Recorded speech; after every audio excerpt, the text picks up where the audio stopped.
cognitive program on the market, the best program that I've worked with. And I've worked with about a half a dozen different types of programs. So I'll let you speak about what you're doing at the schools and the kind of research you've got. Yeah. Well, we're excited to be here right off the bat. Our product operates now, I think, somewhere around 600 clinics around the world. I haven't seen them all, but I've seen a lot, and I think Peter is the best. Yeah. I mean, I think he's magical. I told him if he had a facility in Chicago, I would like to go through the program myself. And to me, that's the greatest discovery in my lifetime, is recognizing that everyone can build their cognitive skills. We're doing some interesting work today with the Center for Advanced Study of Languages at the University of Maryland. Since 9/11, there's been an enormous push with the military and intelligence agencies to learn Chinese and all the Chinese dialects and all the Arabic dialects.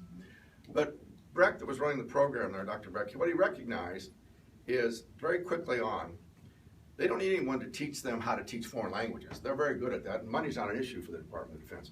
But what they understood is that an instructor's ability to instruct,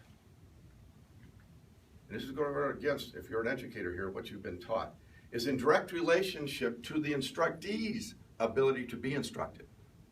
So if you're ever going to have a meaningful impact in the training and the teaching and learning process, you need to focus on everybody that's in the formula. And the student plays a role. The student plays a role. And everyone can build their cognitive skills. That's what's amazing. We're delighted to be involved with Peter. I wanted to come here and say I've heard so much about it. We met, and who knows how things work out, right? It's kind of funny the way things progress. But one of the things I'd just like to say to you, why is this so important to you? Now, maybe you have a particular need. Maybe you don't have a need. But let me tell you why it's important for every single American. Let me attach this to you. OECD, Organization for Economic Cooperation and Development, probably one of the best think tanks in the world. They did some looking into this whole thing called the PISA scores. Now, some of you may or may not know what that is. I'll tell you in just a second.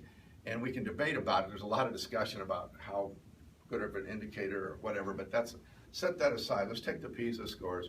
It's a mechanism that was put together to help us compare and contrast our academic performances with other countries around the world. How well are we doing with our students in math? How well are we doing with our students in science and things? And as you probably have heard, they say we don't do so well. On Western, they say we're way down.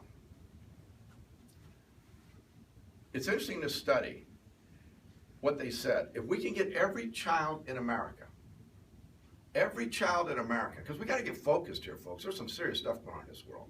If we get every child in America functioning at the minimum proficiency level, you've seen this research, at the minimum proficiency level of the PISA, not at Finland's level, not at Sweden's level, the minimum proficiency level,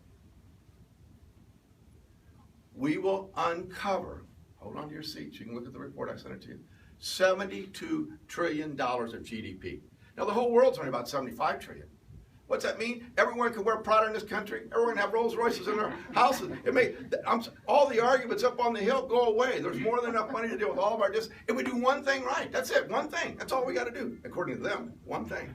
But you know what they say the number one obstacle is that prevents us from ever having a chance to even try to achieve that goal? The number one obstacle in this country today was less than a third of our school children that can read and write, process fourth grade material, fourth grade level. The number one single greatest obstacle standing in our path is the lack of cognitive development. Right what Peter and I do. If we get that right, now I don't know if those numbers are right, they're big, but it's relevant to you.